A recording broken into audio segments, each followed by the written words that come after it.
hypnosis.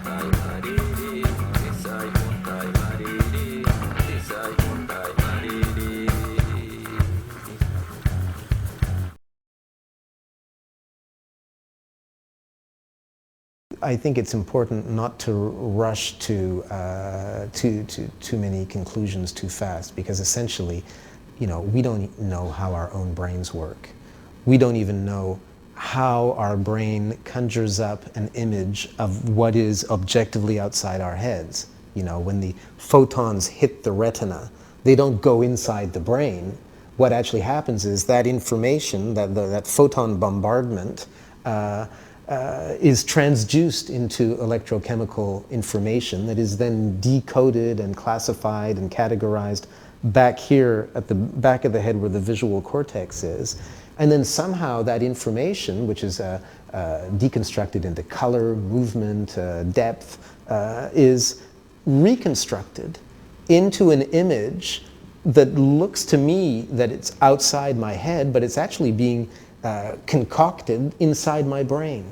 We don't know how our brain creates a 3D color image inside the brain that looks like it's outside. We don't know how we see objective reality.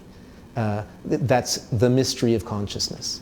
We don't know how the film that we see springs out of the 3 pounds of jelly inside our skull. How does this immaterial film that I see spring out of this gray gelatinous matter inside my skull? We don't know. We'd like to know. We don't even know where the screen is.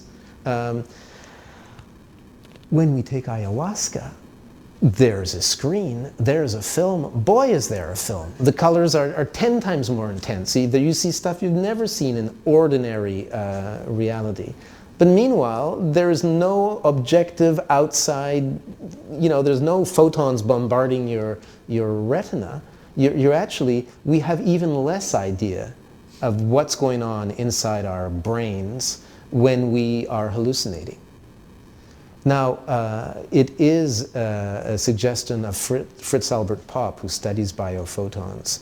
The biophotons are coherent, ultra-weak light emissions that are generated, emitted, but also picked up by DNA molecules inside living cells.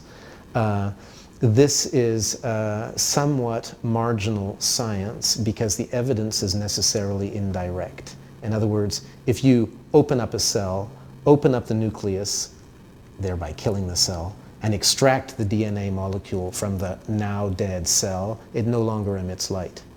So you cannot observe directly DNA molecules emitting photons. However, you can measure the photon emission, and you can deduce by indirect and mathematical means that it's coming from the DNA. So biophoton emission by DNA molecules remains a subject where more research is needed.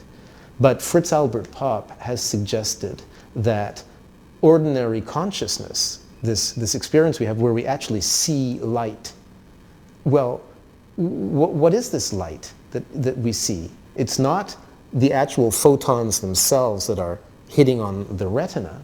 Somehow this film that is generated by the 3 pounds of jelly inside our skull, where is that light coming from?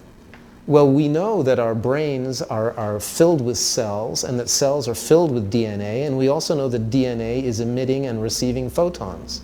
Perhaps there is a connection between our ordinary experience of consciousness and the biophoton emissions of our neurons. Perhaps when we hallucinate with ayahuasca, what is going on is that our brain is picking up biophoton emissions around us. We don't know where do these images come from. When we see all kinds of outlandish things that we've never thought about before, never seen before, when we are in ayahuasca visions, the traditional explanation is, oh, this is all just stuff that's stored in your subconscious. But there are many among us who know that what we have seen is something that we've never seen before anywhere. So what is the origin of this information, of these visions? Where are they coming from? Well, a lot of the information seems to be about the biosphere around us. So perhaps as the biosphere, which is a layer of cell-based life, all the cells, all the grass, all the worms, all the fish, everybody, this layer of life, everybody's made of cells, everybody contains DNA, everybody has biophotonic emission. Perhaps, and let's underline perhaps, because at this point, we're just trying to figure out the mysteries of existence here. You know, what goes on in our minds when we have intense visionary experiences. Perhaps our brain is acting like a radio TV receiver. And ordinary consciousness is one program that the brain concocts. But then when you modify the consciousness, you're turning the channel and picking up biospheric television. But you know, that is just it's not a certitude. There is so much mystery involving consciousness, modified states of consciousness, that these are just ideas to play around with and to entertain, rather than any kind of new form of certitude.